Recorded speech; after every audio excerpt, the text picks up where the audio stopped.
1 minute until showtime.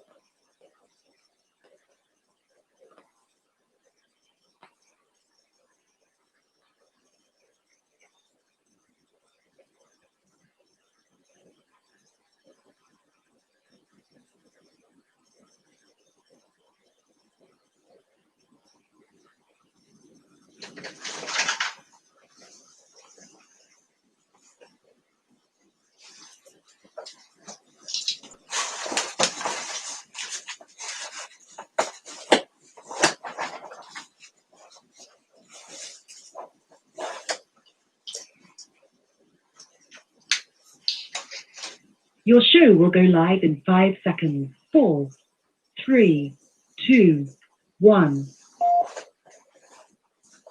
Love Talk Radio.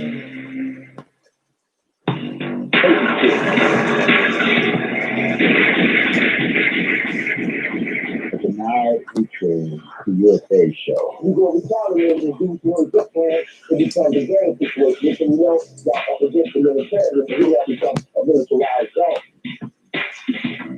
All right, listen up. Have you been stopped at the U.S. border? Trying to keep it going, you know what I'm saying? But whoever bring the noise, 490 Pacific Road, you know what I'm saying? We got to handle our business. We ain't letting nobody step on our toes. Lord, rip the blood, right here, he's on it. Do you have a criminal record? You know who you are. Come on, bullet holes, scars. Come on, 19, 20 years in prison. YA, camp, juvenile hall, San Quentin, Sophie, Solidar, Court, Pelican Bay, Kino, the whole. Well, this show is definitely for you then. I think the police out here primarily arrest criminals, irregardless of their hue, criminal allegiance, sex, religion, faith, all that. They are out here to arrest criminals. And gang members tend to fall into the criminal realm. Accordingly, they shoot, kill, act illegal weapons. They're criminals. So as a consequence of that, they have to have a gang division of the police department. No, but the pigs ain't out just to arrest a certain victim. They are anti-criminal. I ain't mad at them. That's their job. Although I ain't got nothing against them, as far as they be a soldier, make money out of the bank. If they swat me on some activity, I gotta get out with it. That's the rule. I ain't gonna fuck with them for no reason, and they ain't gonna fuck with me. Cause I drive by the road. I ain't got nothing against 5-0. They push up on me, I'm getting near. And the motherfucker's going. Now, reaching out to you from the beautiful Pacific Northwest, it's Ken and Lisa. Well. Hello, everyone. Thanks for coming back for another exciting episode of the Denied Entry to USA show. A show that's for you, obviously for you and no one else. You guys already know me by now, but in case you don't, my name is Ken Scott. I'm the Senior U.S. Immigration Law Intelligence Analyst at US Entry Waiver Services.com. We've got locations in Surrey, Vancouver, Burnaby, London, Yorkshire, and Tallinn, Estonia, and a small one in Washington State or whatever. And we resolve border crossing issues. So I'm here with my administrator, although she's currently going to leave. So just show your hand at. I can't see your hand. Oh, I guess they can see the hand. Well, they might think that's my hand. Why don't you show them one more time? Show them one so they know it's not me. There. That's perfect. So I'm not the three-handed monster, so now they know. And yes, we'll see you tomorrow. Okay, perfect. Let's see here. So I always have the same tradition that I always do when the show starts. I always pay a tribute. I might be able to do the tribute today. That's one good thing about when you're live. Anything can happen. Literally anything. What am I supposed to? Oh, I guess I should go to the studio. No, I should go here. No, no, no, I don't go. Oh, I guess I go here. No, I don't go there either. I think this is the screen. And some of the software is a bit confusing, so please bear with me. But I have to give tribute to someone who I'm going to say is very special, or a country that's very special, because I got so many friends from this particular country, and I respect this person very much. So without further ado, here's the father Putin.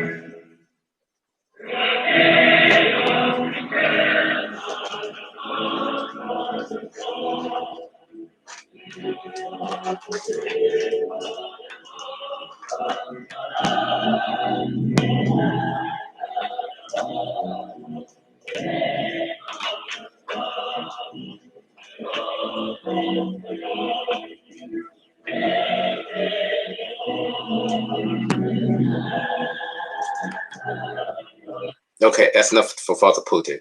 So now today is going to be, I don't know, we're going to do 15 to 30 minutes of a show, and I'm going to get right into it. A couple of talking points.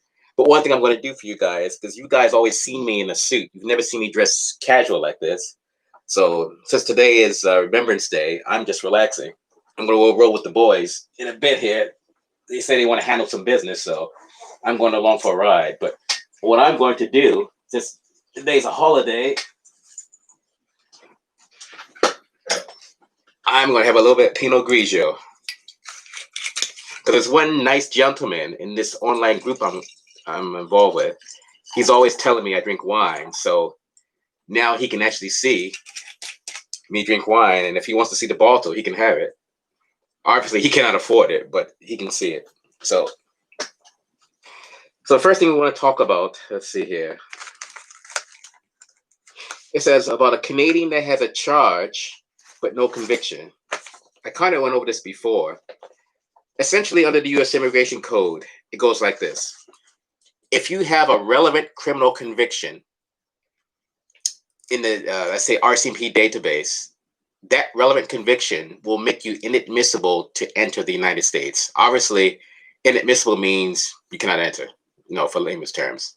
So if you have a relevant criminal conviction, you cannot enter. So I want you guys to just keep that in your minds. And by the way, when I say guys, it's gender neutral. It doesn't mean men or women. It's just gender neutral.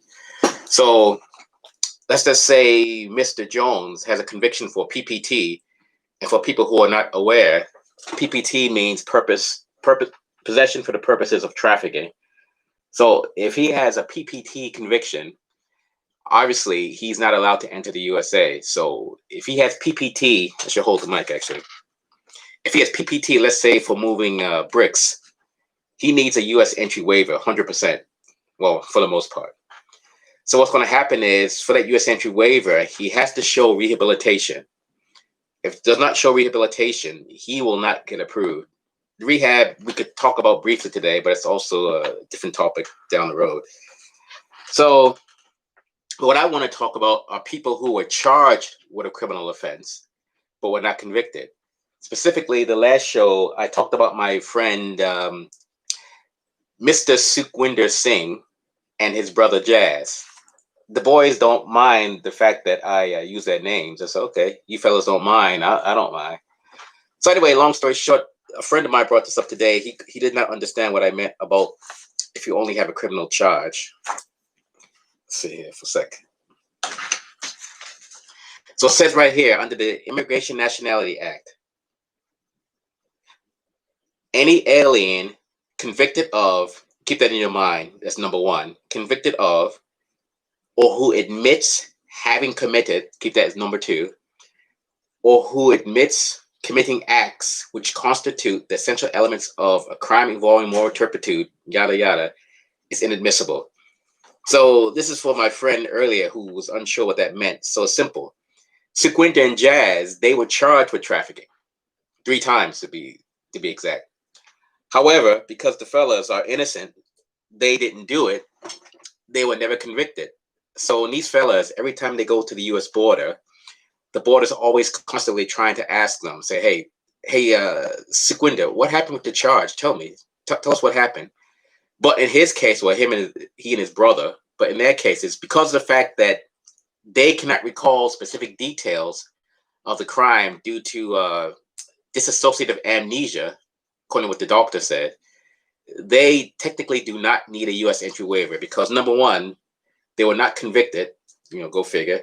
And number two, they did not admit to committing any elements of the actual offense. So CBP can see an actual charge and use that to go on a fishing trip. Hold up. But the thing is, that trip is only a trip. It won't go any further. So if you have a charge, this, by the way, none of this is legal advice. This is just technical specs. So if you have a charge for PPT, but you are not convicted, and if you do not volunteer or elaborate on details of an offense, the charge by itself cannot be used against you by CBP. Now they play the game of, hauling you in the back room, asking you questions, trying to guilt you, yada, yada. But beyond that, if you do not give relevant info, I will say, they cannot use the charge against you, and then you walk.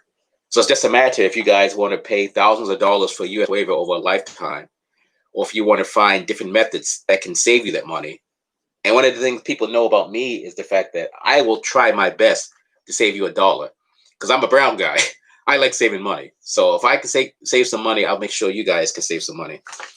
So the links for the immigration code, I think I'm going to put in the description after the show's over. I can show you guys what it looks like. So I don't know if you can see that, but that's the main heading of it. So like I said, I don't know if that's clear or not, but I'll put the links in the description. Good. And by the way, this topic is so dry. What I like to do is kind of mix it up to make it a bit interesting, so you won't get bored by just hearing it and tuning out. So just FYI. And okay, what's the next thing? Okay, we did charge no conviction. Oh, so another friend was asking me about, we kind of covered this in the last show, but she was asking me to touch upon Biden and how waivers would be easier. I hate to use that word easier because none of the stuff is quote unquote easy. Now, mind you, with us, it's less complex. Well, we make it less complex, but it's not quote unquote easy. So I guess the best way to answer that question is when Obama was in, it was less complex in terms of getting these waivers prepared and processed, adjudicated, and approved. When the nice man in the White House got elected, it was a total 360. So because of that, it made it much more difficult. But Biden's coming in, and Biden's going to be basically the same as Obama, how Obama was back then. So it should not be as bad for the near future. So hopefully that answers her question. But what I did notice back then, Obama, they did tend to be more hard on fraud offenses for some reason. Because when I say hard, I mean fraud offenses took at least 8 to 12 months to get approved for some odd reason, at least in our experience. But PPT convictions, people convicted of drive-by shooting, home invasions, all the Surrey, BC stuff, that usually got cleared either within 3 to 4 months, or some of those offenses, believe it or not, did not even require a waiver. But the trick, there's more to it than what I'm elaborating on. But I don't want to waste time on that just yet. That's for another episode. I want to keep you guys engaged here. I'm going to have some. One thing I'm going to do in the show here, the other episodes, is I'm going to mix it up. We're not always just going to talk about waivers or border stuff, because that stuff can be extremely dry. What we're going to do, I just made some new contacts. I'm going to call them the Surrey Boys. And they're kind of a gangster rap type rap group, up and coming in Surrey. And I'd like to have them as guests on the episode, or guests on the show here, probably maybe next week or so, if they're free. So I spoke to the head guy today, so he's trying to get his partners together. So So shout out to the Surrey rappers, Surrey Gangsta Boy rappers. Okay, I got the charge, no conviction. That's fine. I got that. And this is one of the things I was talking about on that online sheet, online chat room, when I said I had the criteria for the ARO or CBP deciding if a waiver should be approved or denied. I'm going to tease you guys a bit. Oh, this is also for the competitors. I'm going to tease them a bit and show them that I actually do have it. Okay, let's see. I'm trying to think of how can I do this. Okay. I'll do it like this.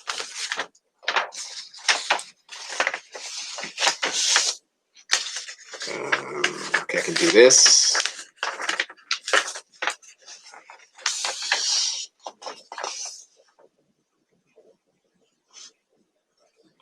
Yeah, I can do it like this. And I'll do it like this.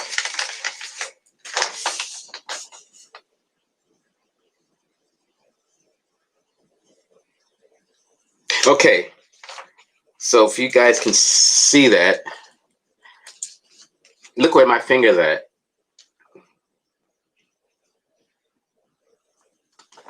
And what that is, it says basis for denial recommendation, sorry. And it's got various blocks checked. One block says recency. One box says pattern of misconduct. One box says insufficient reformation and rehabilitation. One says lack of remorse or personal responsibility. And the other one says circumstances of the offense. I'm going to hold it closer so you guys can see that.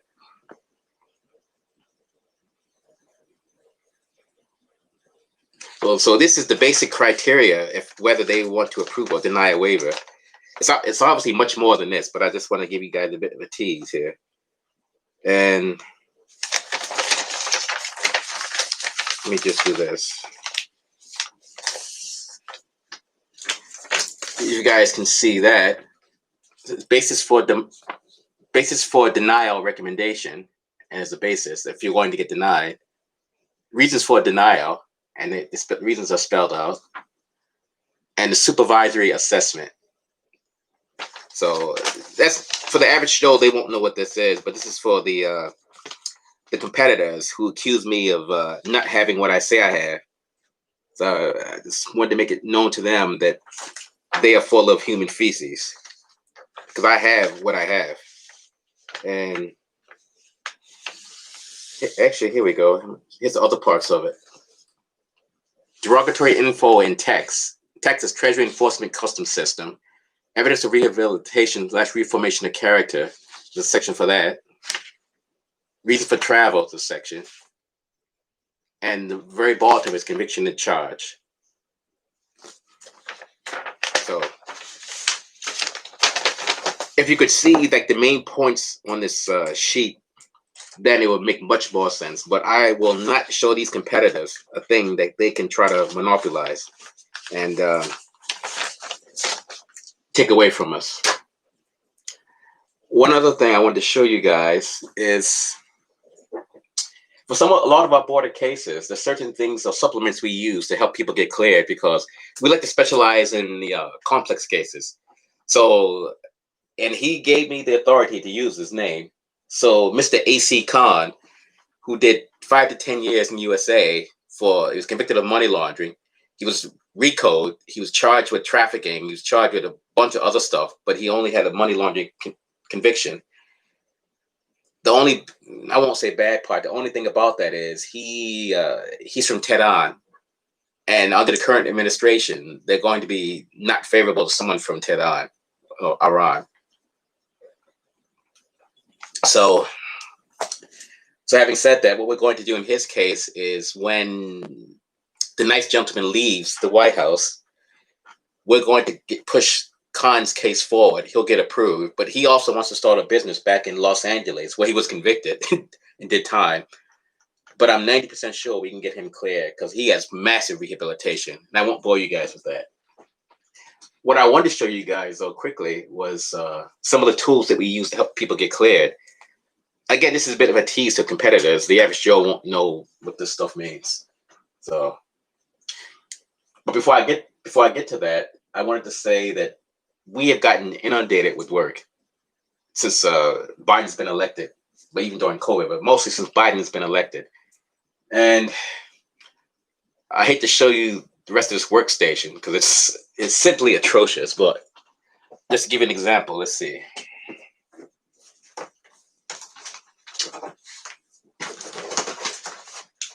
These are some people that I have to call back.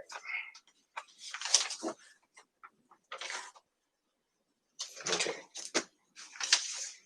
Because what they do, they send us like offline messages asking us about various things regarding the case, yada yada. So these are people I have to call back, etc. Try not to show any names. You probably can't really see much there. That's this stack right here. This is one stack.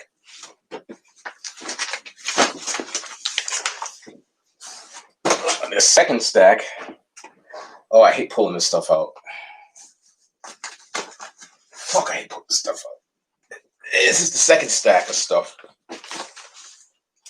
People. Again, you guys don't care, but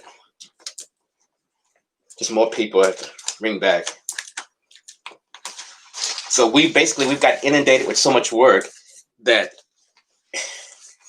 in a way, COVID's kind of helping us, because if everyone rings us up tomorrow and says they want their case finalized, it's going to be tough. But because of COVID, it's actually given us an opportunity to have a bit of breathing space. I'm going to get to the photo books in a moment. I want to talk about this Canadian pardon. Oh yeah, there's a guy by the name of Tim who's in the group. And Tim had two questions. Tim wanted to know, when's the best time to file his waiver? I believe he said his waiver expires May 2021. So having said that, this is already November. What I suggest for Tim, if Tim's watching, what I suggest for Tim, he should probably start preparing now. I mean, I don't know his conviction. I don't know if he needs more rehab. I don't know if he had PPT. I don't know what he's got. I don't know if he's convicted in Alberta, because Alberta, they tend to be very slow pulling court files for some reason. Go figure. So, Tim, if you're listening, the best thing I can tell you is start preparing now, getting all the relevant documents, showing your rehab. Again, I don't know what you have. And then if the border opens in January, I suggest he file in January just to be safe. Because the book says you're supposed to file when you have at least 6 months remaining. So he's under the gun in that sense. And he also had a question about a pardon. And this other gentleman who is a competitor, I'm going to call him the Karate Kid. And he knows why I call him the Karate Kid. But I will not mention his name or whatever, or his company name. But the Karate Kid is always talking against me for whatever reason. I have no idea why. Well, I know why, but I won't say. Anyway, so regarding pardon, and I told Tim, and I'm going to come on now and say this.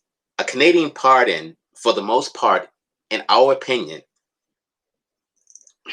is not even worth the money. And think about what I'm saying for a moment, because we're in the pardon business as well. But I'm telling people, for the most part, a pardon is a waste of money. For the most part. I mean, if you need it, let's say for employment or security screening or something, that's a bit different. Or if you want to just basically get your, I guess, clear conscience, so to speak, whatever, that's fine too. But the pardon right there, the government fee is going to be $644. You've got to pay for the local police check, pay that fee. It's, I don't know, maybe $80 or so. Fingerprinting fee, that could be another $80. And the pardon fee to prepare the case. Now, for us, for pardons, for those, we charge a flat fee of $1,000 for every pardon, because those are different than the border cases. The border cases, the fee depends upon the severity of the case. Like, for example, if Willie the warehouse worker in Winnipeg has a conviction for stealing a car, then that case is a $950 case. someone like AC Khan, who had the charges that he's had in the past and the conviction, who wants to open a business in USA, well, Khan is looking at easily 6 to 10K. So he and I are negotiating, working on the numbers, but it's going to be between lowest 6, the highest is 10. Khan said he doesn't care if it's 20, but I want to be fair to everyone. So I said, well, look, let me work on the numbers. Let's see what we can do for you. And I'm also getting him counsel in the USA, in California, to help start his branch office of his business. I'm just going to say he's working in the financial industry. His own, how can I say this? His own, I would say own financial investment firm. I would just say that. He wants to open a similar office in the USA. So, but regarding a pardon for Tim, a pardon does not clear you to enter the USA. It might show more rehabilitation. So yeah, you can put it in the packet, but you still need, Tim, you still need your court files to go along with it. Or I should say relevant court files to go along with it. So again, it's kind of hard knowing without actually chatting with you, Tim. But yeah, you can add in the pardon. You don't, or you can't add in either or. It really makes no difference, in all honesty. Because again, Tim, a pardon is not recognized by Homeland Security. So for the discount waiver companies who say, "Oh, they push pardons," I'm here to tell you guys that they are full of shit.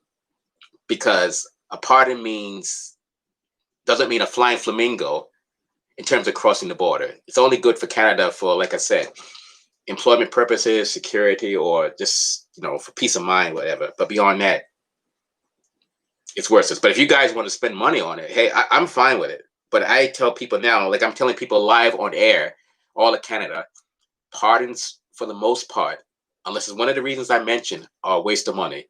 And the discount waiver companies in Ontario and those other places, the $399 Batman's pardon and waivers and stuff like that, they'll push pardons because for them, pardons are basically it's a cash cow.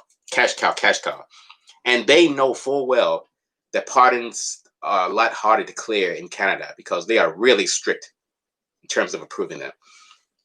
Case in point, I got one right here I'm looking at. This nice gentleman, and I'm not going to say his name. I'm just going to say, I'll call it Mr. Jones. Mr. Jones sent me a message today regarding his pardon, and he gave me the info that I need regarding the proposal to deny it. And what he sent me is really good, so I'm going to write it up for him and get it over to him today or tomorrow, and he should get approved. And regarding that, that's all I'm going to say about pardons. So, but Mr. Jones should get cleared. I'll leave it at that. But I want to show you guys the juicy stuff.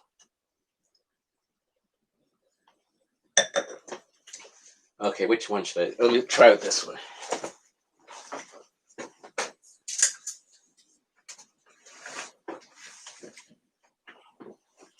Okay, what I have, I call it the Homeland Security Utilities Manual, Volume 1. I don't know if you guys can see that. And basically what this is, oh, there we go. And basically what this is, it's a manual we've kept over the years. We got a second one up there too, of various tidbit type things that you cannot find online. And these are some of the supplements we can use to show, will help you get your case cleared. But a good thing here. Here we go.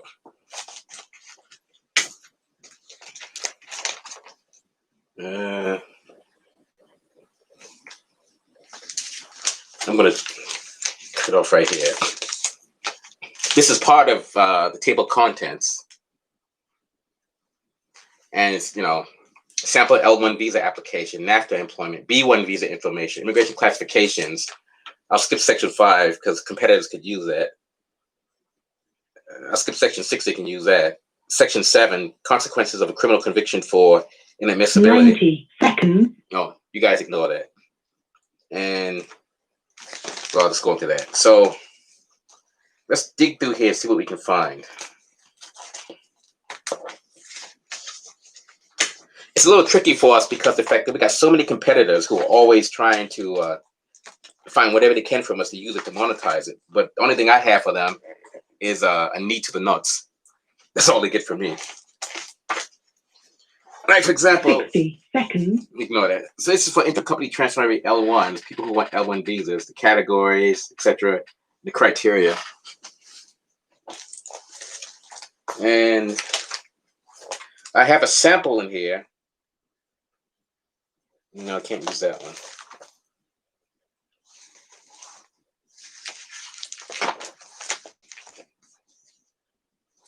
No, can't use that one.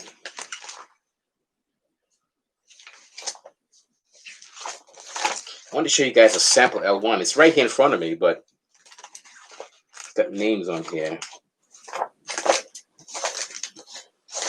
Can't use that one.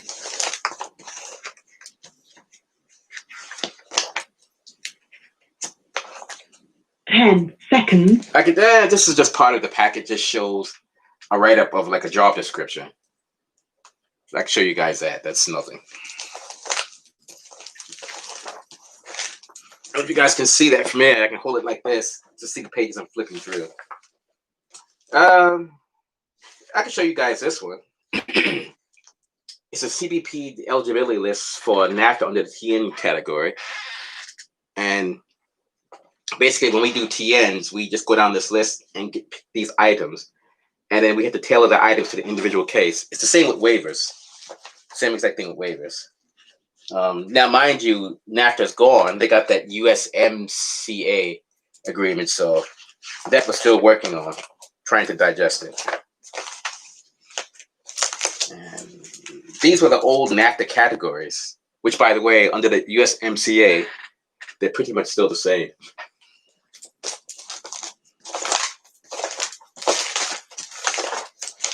Here's the good stuff.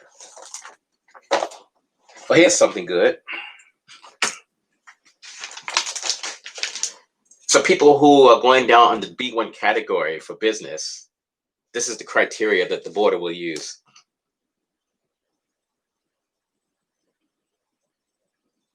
And on back here, I circled one of the items that they really frown upon if you're a photographer.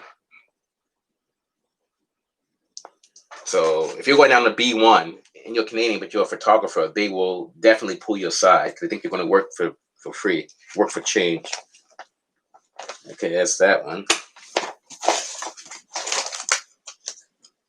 Not hold on to that one too, because competitors will take that and try to use it. Oh, this is when I think I was looking for this the other day.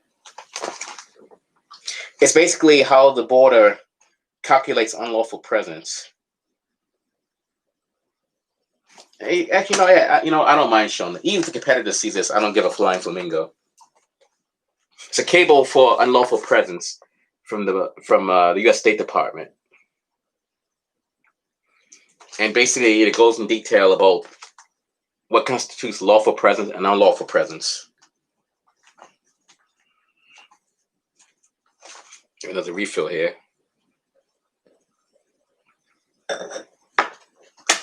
Let's see what else we got in here. Here's one I can show you. When let's say you're from Chandigarh, and then you're in Surrey, and then you apply for a B1 visa, you want to visit relatives in Fresno, California, and the border denies you. This is what the denial letter looks like.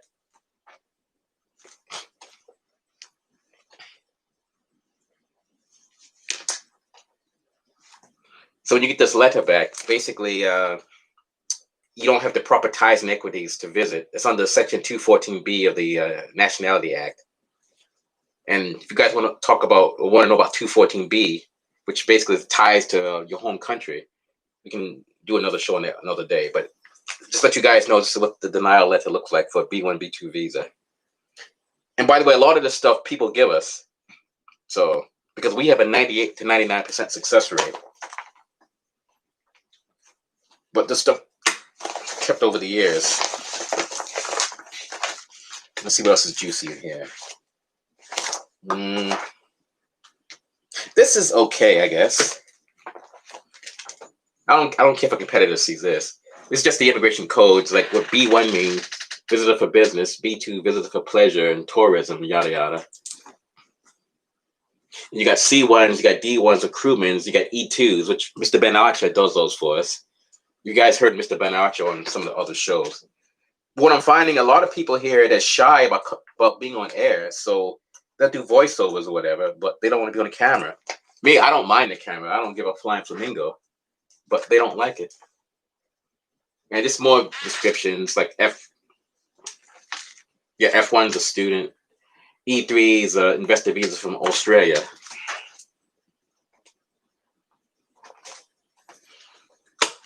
Let me skim through this stuff. I don't want to put you guys to sleep because, like I said, this stuff can be dry.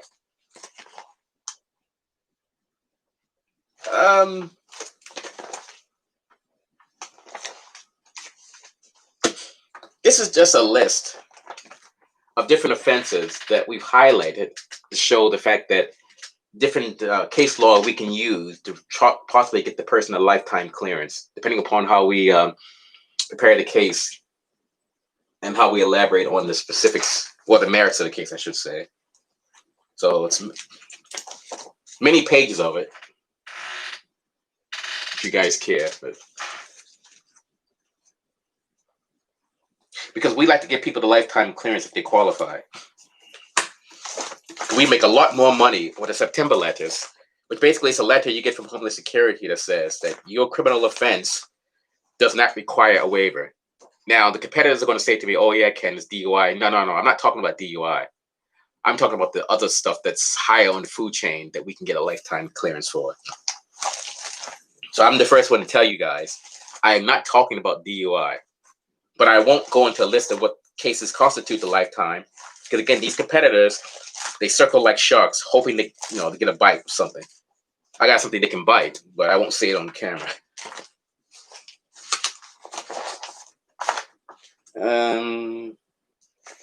No, I won't show this to them either.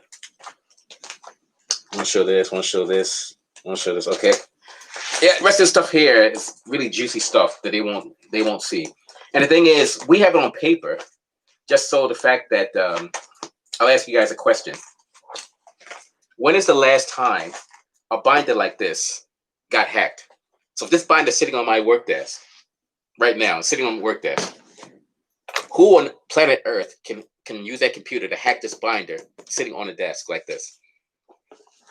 If you show me someone that can, I want to hire that guy because it's impossible. And this is why we do certain things the old school way, because the fact that we believe in major security and the fact that if you do stuff the old school way, you're good to go. That's why, like me personally, 99 times out of 100 or 99 out of 100 cash. I don't like using debit cards, not like using credit cards if possible. It's always cash. Because of course, well, I won't say that. I'm about to say something else about cash. No, I won't use that one.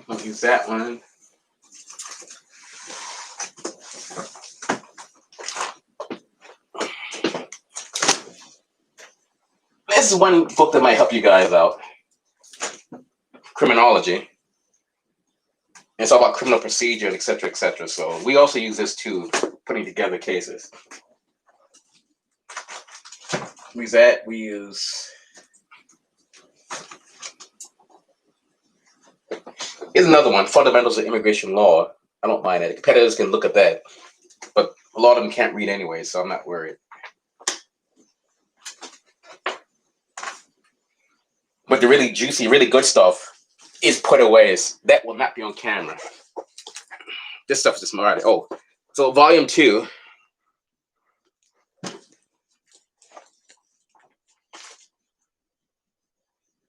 Oh, I'm definitely not showing that one.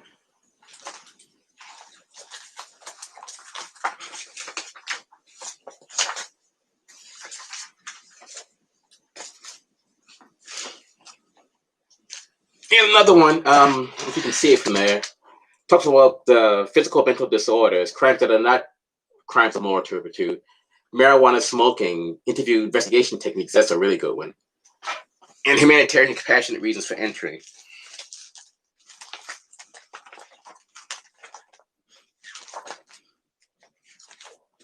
Let me find something that's neutral I can show quickly. I don't want to put you guys to sleep. Here's a really good one. And this is how the discount waiver companies will screw you. This is from this was from CBP. It says how long can we visit? Information for visitors. And it says right here, is there such a thing as a 6-month rule? No. There's no such thing as a 6-month rule for you to be in the USA. And this, I'm afraid to open this because then it's gonna be hard to get it closed because it's so much. This thing is so thick, as you guys can see. So,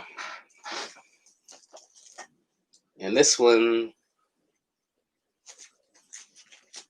okay, this one's about if you make a false claim to being a U.S. citizen, which, by the way, in some ways, that's a permanent ban where you're not even allowed to have a U.S. waiver. However, having said that, there's actually a way around that. We got around it, one guy. And he's on one of the internet talk show episodes we did. Okay, so, nope, don't want to show that one. Don't want to show that one. I can show this one. Yeah. When I say September letter, here's one of the older ones we got. I don't know if you guys can see the older ones we got from 2010. And basically, this letter says he does not need a waiver. If I just summarize it, January 09, you admitted in a sworn statement was taken, which you admitted to previously smoking and purchasing marijuana. The evidence presented in the record does not contain a controlled substance conviction. Furthermore, evidence in the sworn statement does not contain a qualifying admission to the central elements of a controlled substance law violation. It is concluded that you are not inadmissible to the United States under section yada yada yada. Based on that, that's very important because that's one of the things. These people who admit to smoking marijuana, we can get them cleared for life sometimes. But they changed the law in 2012. It made it harder. And this one's just for police certificates for different states if you need it for immigration. I mean, it's no big. All right. While I'm doing this, I'm supposed to tell you guys, like, share our videos, subscribe, etc., etc. So I just keep forgetting to say that. If you guys want to call in, what's the call-in number? Call-in number is 516-418-5410. So if you want to call in, 516-418-5410. So call in, we can have a chat live on air, if you so desire.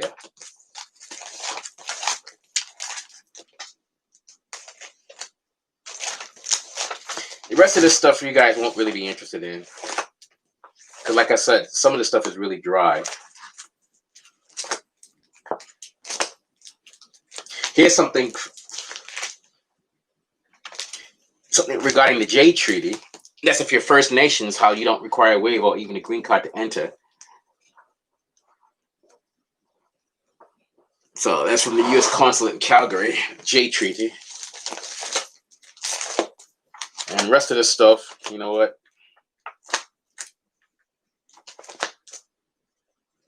No, I'm not going to talk about that. Yeah. The rest of this stuff is a lot of good work product info that competitors will love. Competitors will pay thousands for this book, these two books, and material we have. But like I said, they get nothing but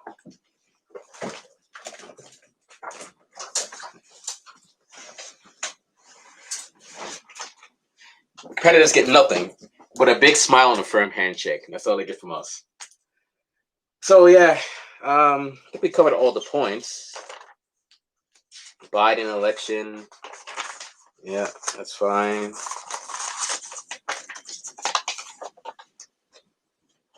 That's fine. Yeah, I think that's everything. covers the pardon. You don't need to know about that.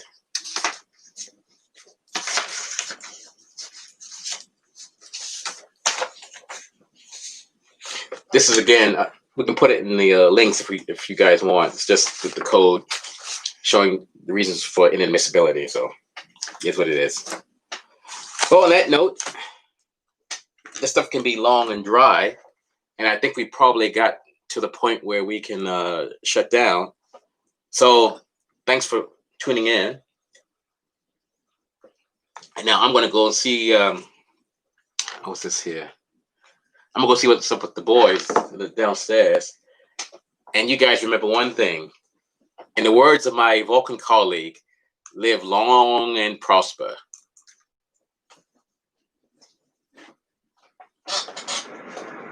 Here a stand gun bent, gotta represent, stop bent, throw LA every day, nigga, month, years. 34 to be exact, nigga, serious. Atomic dog, I'm in your zone, your area. Bull mastiff, pit bull terrier.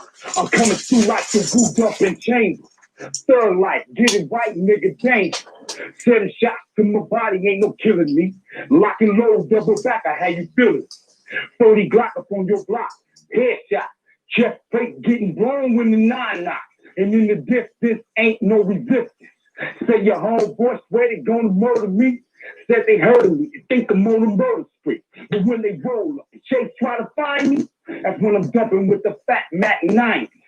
From the cradle to the grave, I've been kicking static. I've been around from revolvers to automatic. See, I'm a stand-up, stomp down soldier. Much older, not from back then, when I was thugging in my stars on my black skin. See, I'm a G, nigga, married to the thug shit. Here to COE, sure shit. That's how we do it, kicking back.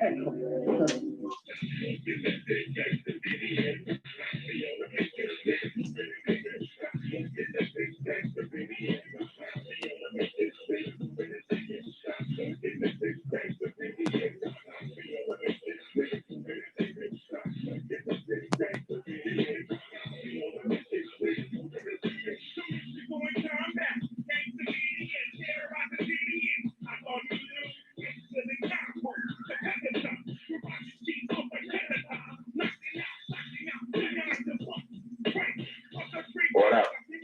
Join us next time for another episode of the Denied Entry USA show. Our shows not only educate you about US Entry Waiver, but we're also here to help you stay out of trouble. Make your choices in life wisely. Handle your business, or your business will handle you. Yeah, we right now we gonna give y'all know something about what happens on an everyday life over here, man. Each and every day, it's the same niggas, the same people, the same community, whatever. We don't change.